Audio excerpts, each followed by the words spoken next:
अपने वादों को लेकर धरने पर बैठे थे। त्रिस्तरीय पंचायतों को प्रशासकीय अधिकार वापस लौटा दिए हैं। शिवराज सिंह चौहान ने त्रिस्तरीय पंचायतों को अपने प्रशासकीय जो अधिकार हैं वो वापस कर दिए हैं। सरपंच और सचिव अब राशियों का आहरण कर सकेंगे। आचार संहिता लगने के बाद उनको उनके अधिकार नहीं लौटाए गए थे। पंचायत चुनाव की जब आचार संहिता लगी थी तो उनसे अधिकार छीन लिए गए थे, लेकिन चुनाव रद्द होने के बाद सरपंचों की यह मांग थी कि उनको उनके अधिकार वापस लौटाए जाए। ग्राम के विकास के लिए राशियों का आहरण उनको करने का अधिकार मिले। सीएम शिवराज का यह बड़ा ऐलान है। कोरोना के बढ़ते संक्रमण के बाद यह मांग उठती रही थी सरपंच और सचिव पंच की तरफ से कि उनको अधिकार दिए जाएं, जिससे वो राशि की निकासी करके उसको ग्राम के विकास में लगा सके। और इसी को लेकर कई पंच और सरपंच भोपाल तक पहुंचे थे, शिवराज सिंह चौहान से मिलने की कोशिश की थी। और उसी को लेकर आज सीएम शिवराज ने यह फैसला लिया है। जिला मुख्यालय पर कई पंच और सरपंचों को बैठाया गया था, क्योंकि आज बैठक रखी गई थी जहां सीधे तौर पर डिजिटलाइज तरीके से शिवराज सिंह चौहान वार्तालाप करने वाले थे पंच और सरपंचों से। और उसी के बाद आज उनको प्रशासकीय अधिकार लौटा दिए हैं। हमारे साथ संवाददाता प्रदीप तलरेजा जुड़ चुके हैं। प्रदीप, त्रिस्तरीय पंचायत के चुनाव के लिए ये जो वादे थे वो किए गए थे, उसके बाद पंच और सरपंच भोपाल पहुंचे थे, अब उनको इनके अधिकार मिल चुके हैं।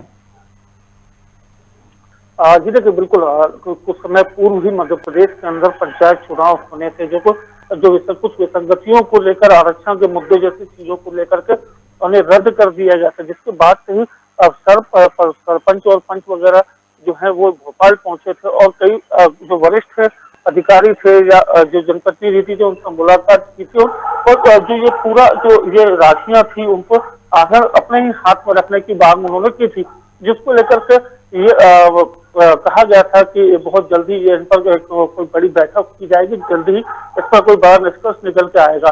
जिसके बाद आज जो है मुख्यमंत्री शिवराज सिंह चौहान ने वर्चुअली इनसे बैठक की है। पंचायतों के प्रशासकीय के जो अधिकार थे वो इस माध्यम से उन्होंने आज लौटा दिए हैं। लगातार ये देखा जाएगा कि प्रदेश के अंदर ये जो ग्रामीण क्षेत्रों में जो विकास की जो निधि थी, कहीं ना कहीं अब वो जो निधि जो है वो अब उनका प्रयोग जो है सचिव और सरपंच या पूर्व सरपंच जो भी वो वहां थे, अब वो इस चीज को फिर से अपने हाथ में सुचारू रूप से लेकर व्यापार वहां पर जो है जो विकास के कार्य है उसको कहीं ना कहीं बढ़ाने के लिए जो एक बड़ा कदम जो है आज मुख्यमंत्री शिवराज सिंह चौहान ने ऐलान के रूप में कर दिया है।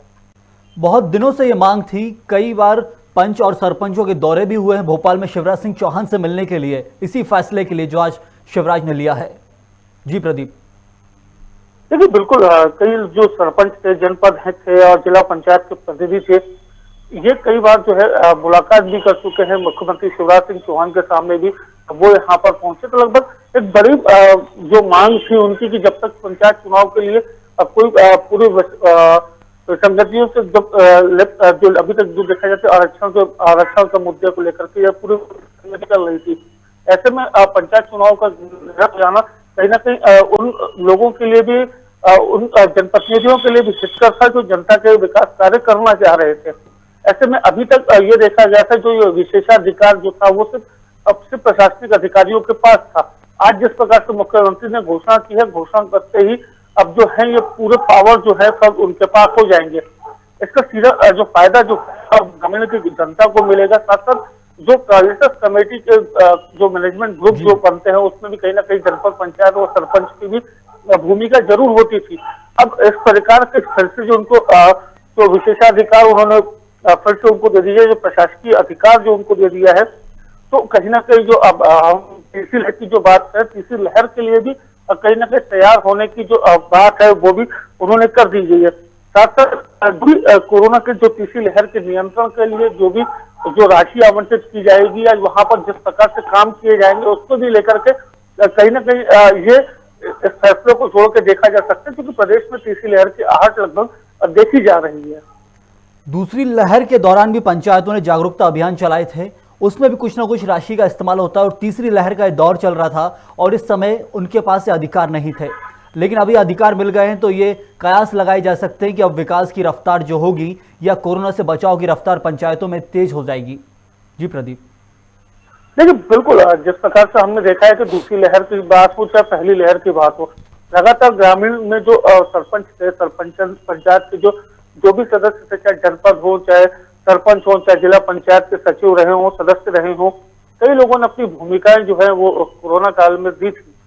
साथ साथ ये भी देखा जाता है बड़ी जो गाँव के अंदर जिस प्रकार से हमने देखा है कि कोविड की इतनी लहर का सामना नहीं करना पड़ा था, तो कहीं ना कहीं जो एक वहाँ के जो सरपंच थे, सरपंच थे, पंचायत के जो उस पद पर जो बैठे हुए लोग थे, कहीं ना कहीं उन्होंने एक अहम भूमिका निभाई थी।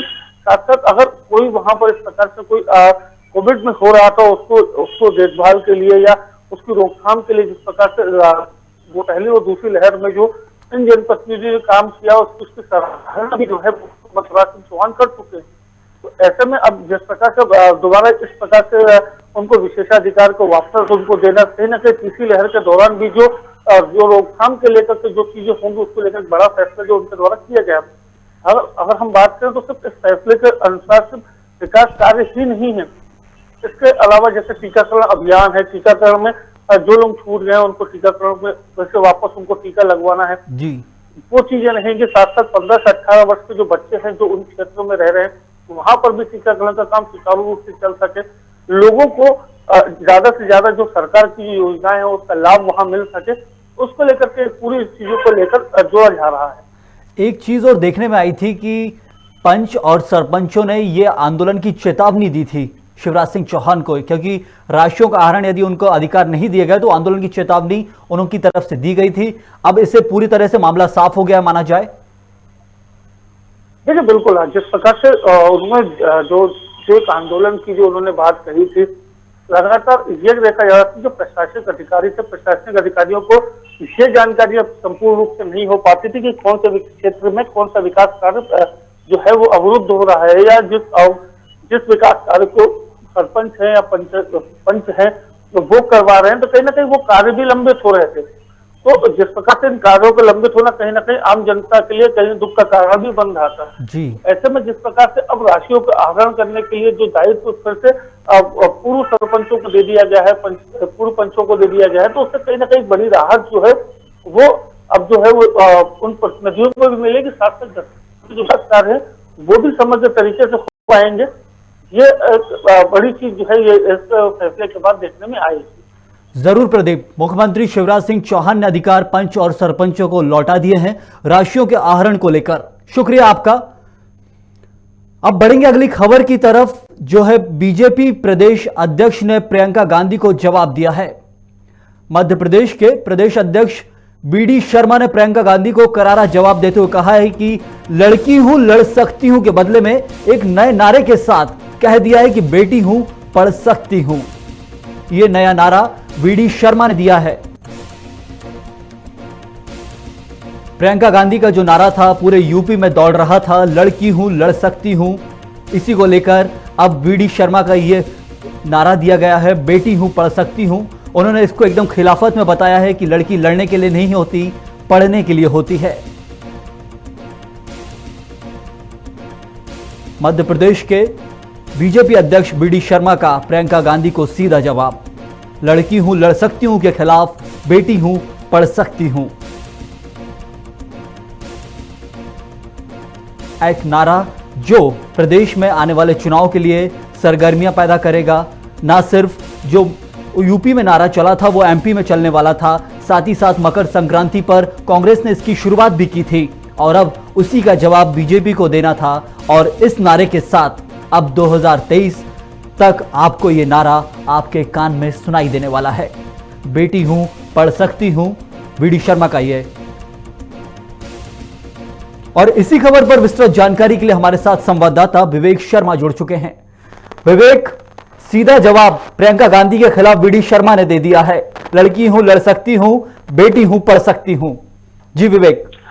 बिल्कुल सैम, आज भाजपा के प्रदेश अध्यक्ष बीडी शर्मा ने जो है प्रेस कॉन्फ्रेंस करके कांग्रेस नेता प्रियंका गांधी का जो नारा है लड़की हूं लड़ सकती हूं, वो उत्तर प्रदेश में जो है अभियान के तौर पे चलाया जा रहा है। अब उसकी गूंज जो है मध्य प्रदेश में कहीं ना कहीं सुनाई दे रही है और ये जो है आज बीडी शर्मा ने प्रेस कॉन्फ्रेंस करके इस नारे पर पलटवार करते हुए कहा कि भाजपा लड़की हूं पढ़ सकती है के नारे पर काम करती है, ना कि लड़ाने के काम करवाती है। इस नारे का निकलना कहीं मध्य प्रदेश के अंदर जो एक मुख्य विपक्ष है कांग्रेस, क्या वो अब उभर रहा था जिसके खिलाफ में बीडी शर्मा को यह नारा देना पड़ा है? क्या अपनी जमीन कहीं खिसकती हुई नजर तो नहीं आ रही थी जो एक लड़की हूं लड़ सकती हूं के खिलाफ अपना नारा दे दिया? क्योंकि इस नारे ने यूपी में जरूर जोर मचाया था। बिल्कुल से हम देखिए, महिला वोटर को रिझाने के लिए पूरी कोशिश की जा रही है कांग्रेस की ओर से। जहां यूपी चुनाव में प्रियंका गांधी ने महिलाओं को रिझाने के लिए जो है एक नारा दिया जो लड़की हूं लड़ सकती हूं, उसी पर जो है अब मध्य प्रदेश में महिला कांग्रेस के हाथ में ये जो है बागडोर आई है और मकर संक्रांति पर मध्य प्रदेश में ये अभियान लॉन्च किया गया है। इसी को लेकर भाजपा प्रदेश अध्यक्ष ने आज अपनी प्रेस कॉन्फ्रेंस में कहा कि कांग्रेस केवल लड़ाने का काम करती है और फूट डालो और राज करो की नीति पर काम करती है, लेकिन वहीं भाजपा जो है बेटी बचाओ बेटी पढ़ाओ के तहत काम करती है। एक चीज और कहना चाहेंगे कि इसमें जो नारा दिया गया है, इस एक वक्त पहले, कुछ दिन पहले की बात है, जब साध्वी प्रज्ञा सिंह ठाकुर ने भी कहा था प्रियंका गांधी को कि आप एक बेटी नहीं है, महिला हो चुकी हैं, 2 बच्चों की मां है। ये उनका पॉइंट था, जो लड़की हूं लड़ सकती हूं नारा प्रियंका गांधी ने दिया था उसके खिलाफ। जी विवेक। बिल्कुल, संयम सांसद प्रज्ञा ठाकुर जी जो है दिल्ली से भोपाल आ रही थी। उस बीच गुना में सर्किट हाउस में उन्होंने मीडिया से बात करते हुए कहा कि जो प्रियंका गांधी ने नारा दिया है कि लड़की हूं लड़ सकती हूं, उस पर उनको गौर देना चाहिए और ये देखना चाहिए कि मैं भी एक लड़की थी जो मेरे साथ जातियां हुई, अत्याचार हुई, उस समय प्रियंका गांधी कहाँ थी? उस समय इनको उठना चाहिए और विरोध करना चाहिए था। और उनको अगर विरोध करना है तो जो 70 सालों में जो है लड़कियों के खिलाफ जो लड़कियों का बलात्कार हुए हैं, अत्याचार हुए हैं, उस पर इनको कहीं ना कहीं जो है यह नारा देना था। कांग्रेस का ये नारा जो दिया गया था वो उनकी एक अलग राह थी, लेकिन अब बीजेपी कांग्रेस पर ही बेटी और लड़की पर जोर दे रही है। क्या कांग्रेस के रास्ते पर बीजेपी पीछा करते हुए निकलना चाहती है? देखिए, कहीं ना कहीं संयम भाजपा के जो मुख्यमंत्री शिवराज सिंह चौहान है, उन्होंने एक शुरुआत में ही एक अपना अभियान चलाया था बेटी बचाओ बेटी पढ़ाओ, जिसके तहत आज बीडी शर्मा ने ये बात कही कि भाजपा ने जो अभियान चलाया उसका आज असर देखने को मिला है और महिला पुरुष का जो अनुपात है वो आज मध्य प्रदेश में 912 से 958 पहुंच गया है। ये एक सामाजिक परिवर्तन भाजपा की सरकार ने किया है और कांग्रेस केवल जो है लड़ाने के काम कर रही है। वहीं बीडी शर्मा ने ये कहा कि बेटियों को केवल पढ़ने दे दीजिए और देश का काम करने दीजिए, लड़ाने का काम ना करें। असल में ये जो नारा था प्रियंका गांधी का वो खिलाफत था, अत्याचार के खिलाफ, लेकिन बीजेपी ने उसको पढ़ाई से जोड़कर अपनी एक नई राह चुनने की कोशिश की है। शुक्रिया आपका विवेक। बीडी शर्मा का यह बयान, बेटी हूं पढ़ सकती हूं, 2023 का नारा जो 2023 के चुनाव में अब बहुत काम आने वाला है, लेकिन ये चल रहा है प्रियंका गांधी के दिए हुए नारे जिसकी शुरुआत मध्य प्रदेश में की गई है। साथ ही बढ़ेंगे अगली खबर की तरफ, रतलाम से, जहां रतलाम पुलिस ने 11 युवकों को गिरफ्तार किया है। युवकों के पास से 8 पिस्टल और 11 कारतूस जब्त किए गए। हथियारों की खरीद फरोख्त से जुड़ा पूरा मामला है, जहां पर आशंका लगाई जा रही है कि अवैध तरीके से इन पूरे हथियारों की खरीद फरोख्त की जा रही थी। 8 पिस्टल और 11 कारतूस बरामद किए गए हैं। रतलाम पुलिस ने इसी मामले को लेकर 11 युवकों को गिरफ्तार किया है।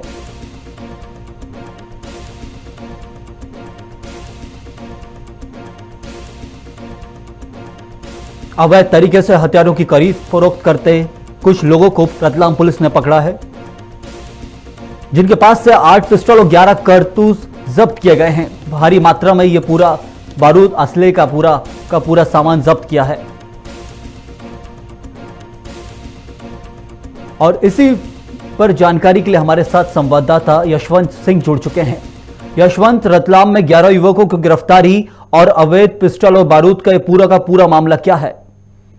जी यशवंत। क्या मैं बताना चाहता हूं आपको, जिस प्रकार से अवैध हथियारों और गुंडा तत्वों के खिलाफ मध्य प्रदेश सरकार सहित जिले के कप्तान भी पड़े हुए हैं, उसी के मद्देनजर एक मुखबिर की सूचना पर अलग अलग क्षेत्रों में इन 11 युवकों को पकड़ा है, जिनके पास से 8 पिस्टल बरामद हुए हैं और कारतूस भी मिले हैं। आगे लगातार इस प्रकार की कार्रवाई जारी रहेगी और यह सर्चिंग के दौरान जब पुलिस गश्त होती है तब एक मुखबिर की सूचना प्राप्त हुई थी पुलिस पर, जिस पर एक टीम गठित की गई थी। टीम द्वारा तत्परता दिखाते हुए अलग अलग क्षेत्रों से इन युवकों को गिरफ्तार किया है। जी, रतलाम पुलिस के हाथ में 8 पिस्टल और 11 कारतूस लगे हैं। ये भारी मात्रा में ये असला बारूद का ये आप जब्त किया गया है, तो क्या इसके पीछे जो रतलाम के आसपास क्या कहीं कुछ ऐसा अवैध तरीके से कारोबार चल रहा है जिसकी पुलिस को सूचना मिली थी? नहीं, ये रतलाम क्षेत्र तो नहीं कह सकते अपन, लेकिन हाँ रतलाम से जुड़ा हुआ कुछ तिकलीगरों के घर है जो धार क्षेत्र से आते हैं और वहां पर ये लगातार पुलिस द्वारा सर्चिंग भी की गई है, पकड़े भी गई है, लेकिन यह शातिर होते हैं, यह अपना स्थान बदलते रहते हैं और कुछ युवाओं को पकड़ते हैं ताकि ये अपना जो पिस्टल है ये जो बनाते हैं उसको सप्लाई कर सके। उसके बाद में उन्हीं के द्वारा अन्य लोगों को भी बेचने का काम ये लोग करते हैं। और इस बीच में जब देखने में आया है कि युवा काफी जुड़ते जाते हैं पैसे के लिए, पैसे के चक्कर में कि अपने को कमी हो जाएगी। यशवंत, क्या कुछ पता चल पाया है कि ये 11 युवक जो थे वो किस चीज में संलिप्त थे? आखिर कौन सा गुनाह, इन लोग क्या पहले से गुनाहगार हैं, इनकी कोई हिस्ट्री है?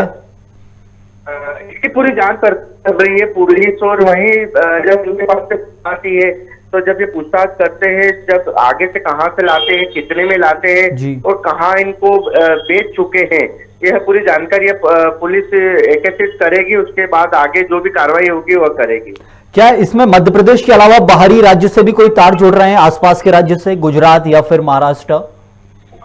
जी हाँ, ये अंतरराज्यीय गिरोह रहता है जो एक धार जिला है, धार जिले से यह परचेज करके लेकर आते हैं और कुछ ऐसे चिन्हित गांव भी ढूंढते हैं जहां पर लोगों को शौक रहता है यह सब चीजें रखने का। उसके तहत मध्य प्रदेश से जुड़ा हुआ है, तकरीबन कुछ ही किलोमीटर की दूरी पर राजस्थान भी स्थित है, गुजरात भी स्थित है, ये वहां पर भी बेचते होंगे।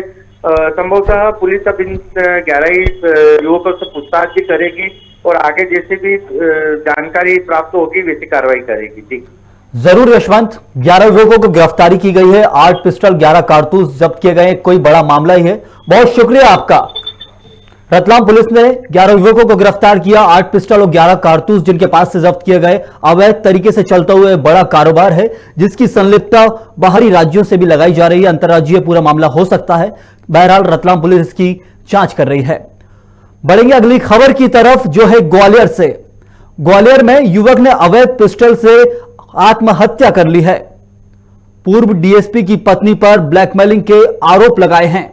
पुलिस विभाग से जुड़ा हुआ मामला जो आत्महत्या के बाद ब्लैकमेलिंग के आरोप लगाए हैं वो पूर्व डीएसपी की पत्नी के ऊपर एक युवक ने आत्महत्या करने के बाद ब्लैकमेलिंग करने के आरोप लगाए हैं, जिसके बाद अब पुलिस इसकी तफ्तीश में जुट गई है।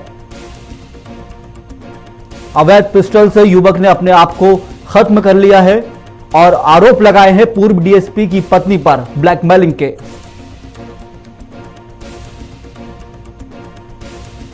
ग्वालियर का यह पूरा मामला।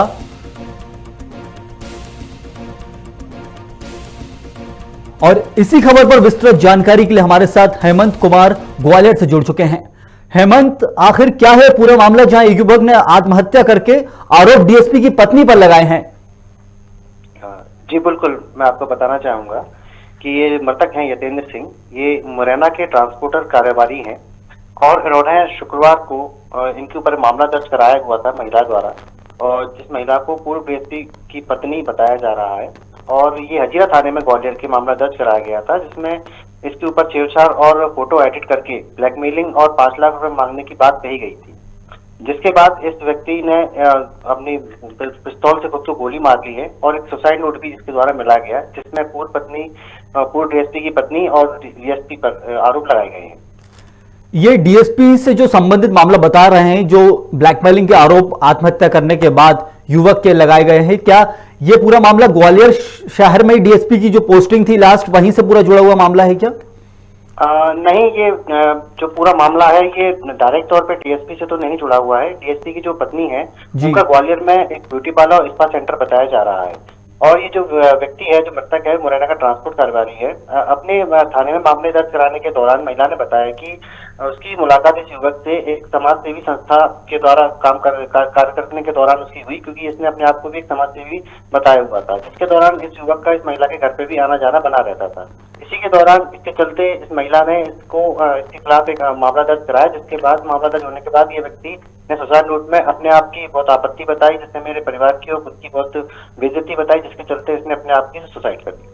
हेमंत, क्या ये पूरा मामला कहीं ना कहीं प्रेम प्रसंग से भी जुड़ा हो सकता है, क्योंकि ब्लैकमेलिंग के आरोप एक तरफ से लगाए जा रहे हैं?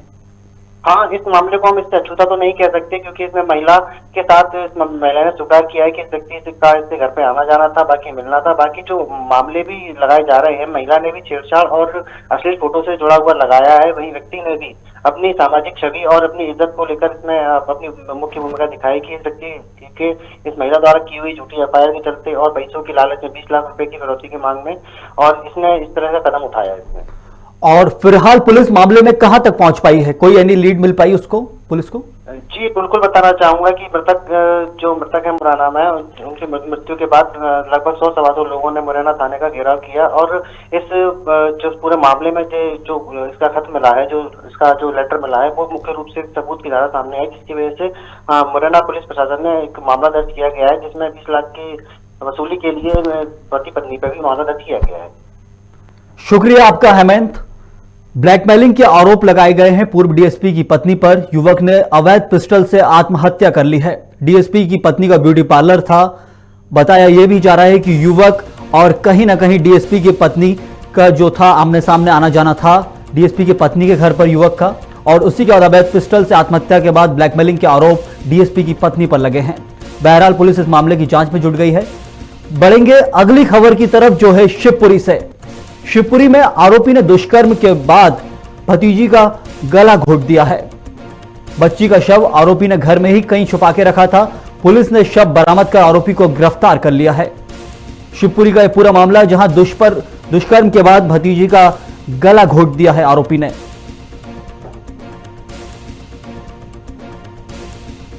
बच्ची का शव आरोपी ने कहीं ना कहीं घर में ही छिपाकर रखा था।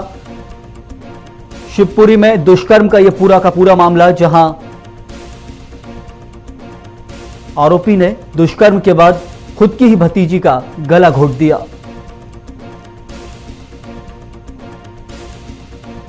पुलिस ने शव बरामद करने के बाद आरोपी की तलाश शुरू कर दी है।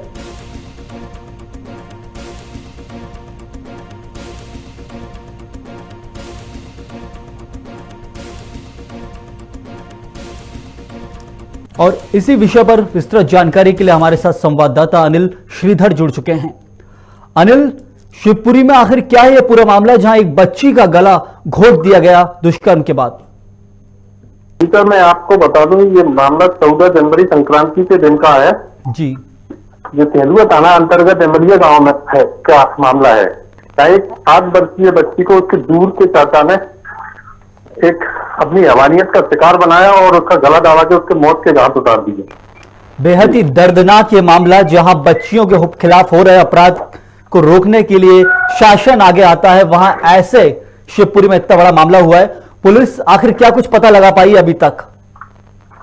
जी, आरोपी को गिरफ्तार कर लिया गया है। उसके ऊपर 376, 302 और 500 एक्ट के तहत कार्रवाई कर दी गई है। पर मैं आपको बता दूं कि जिस परिवेश में और समाज में हम लोग रहते हैं, वहां इस तरह की घटना का सामने आने पर लोगों की जो प्रथम प्रतिक्रिया होती है, तो वो ये होती है कि इस तरह के आरोपी के साथ फांसी दी जाए फिर तुरंत। शिवपुरी में कानूनी परिस्थितियों की वजह से संभव नहीं है। फिर भी पुलिस ने जो कार्रवाई कर सकती थी, कड़ी से कड़ी, वो कर दी गई है। जी, शिवपुरी में कहीं ना कहीं लोगों में रोष है इसको लेकर, इस घटना को लेकर। जी बिल्कुल, वही तो मैं बता रहा हूँ। जिन जनमानस के बीच में इस तरह की खबर पहुंची तो लोगों की सर्वप्रथम प्रतिक्रिया यही थी कि इस तरह की आरोपी को फांसी की सजा तुरंत दी जाए। बहुत दुखदाई है मामला, क्योंकि बाहरी तत्वों से तो लोगों को बचा सकते हैं, लेकिन जो घरों के अंदर ही सगा चाचा, आप जो बता रहे हैं भतीजे का ही गला घोट दिया दुष्कर्म के बाद, आखिर और क्या मांग की जा रही है लोगों की तरफ से? पुलिस से कार्रवाई से तो उस पर इस तरह के आरोप लगाए जा रहे हैं कि ये पूर्व में भी इस तरह की कई घटनाओं को अंजाम दे चुका है और इसकी पूर्व में जो जानकारी हमें मिली है, इसके परिजनों ने ही इसका इन आपराधिक प्रवृत्तियों के कारण इसका एक पैर काट दिया था। उसके बाद भी इसकी इन परिस्थिति यदि आरोपी पहले से रोकथाम नहीं हुई, यदि आरोपी पहले से ही पुलिस की रडार में था, जैसा आप बता रहे हैं कि पुलिस कहीं ना कहीं केस चल रहे थे उसके ऊपर, तो कहीं ना कहीं पुलिस उसके ऊपर नजर रखी हुई थी। जी मैं आपको बताऊं, ग्रामीण क्षेत्र में इस तरह का इसका आतंक है जिसकी वजह से लोग इसके खिलाफ कोई मुखर होकर शिकायत नहीं कर पाते थे, जिस वजह से इसके ऊपर कानूनन कोई प्रूफ में केस नहीं थे। परंतु आसपास में इसके जो आतंक और आपराधिक गतिविधियां थी उससे लोग इससे डरते थे और इसके परिजनों ने उससे तंग आकर इसका एक पैर पूर्व में काट दिया था, जो 4 साल पहले इसके बड़े भाई कैलाश द्वारा इसको धारदार हथियार से इसको विकलांग कर दिया गया। मतलब कि आरोपी पहले से ही एक शरारती तत्व में नाम रखा चुका था, उसके बावजूद गांव के लोग उनसे डरते थे और उसके बाद आज जाके उसने अपनी असलियत दिखाई है। एक दुष्कर्म की घटना के बाद भतीजी का गला घोट दिया है। और कोई जानकारी अभी तक बरामद हो पाई है इसके अलावा? जी और कोई जानकारी इसके अलावा अभी तक बरामद हो पाई है? जी मैं आपको बताऊं कि ये घर में नहीं चली तो आरोप में तो किसी तरह का कोई शक नहीं किया लगता था, क्योंकि पड़ोस में रहने वाला ये उसका दूर के रिश्तेदार था, चाचा था और परिजनों ने उसको यहाँ वहां सब जगह ढूंढा, पर वो पास के मेले में गई हुई समझकर बेटी को उन्होंने ज्यादा चिंता फिक्र नहीं की। जब ये बेटी रात को भी नहीं आई तब उन लोगों को थोड़ा सा शक हुआ और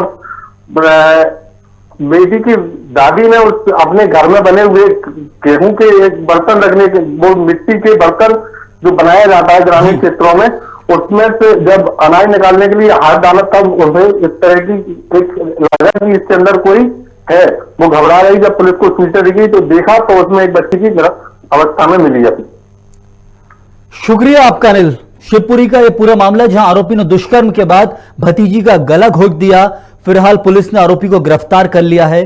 दर्दनाक ये मामला जहां पर बच्चों के खिलाफ शासन निकल कर आगे आ रहा है, पुलिस तफ्तीश करती है, मामलों ऐसे मामले ना हो इसके लिए मध्य प्रदेश के अंदर तो खैर बहुत पुलिस कोशिश कर रही है, कहा जाए सरकार इसको लेकर सजग है, लेकिन उसके बावजूद ऐसे मामले सामने आ रहे हैं जहां ग्रामीणों में लोगों के बीच कोई दबंग रहता है और वहां पर ऐसी घटना को अंजाम दिया जा रहा है।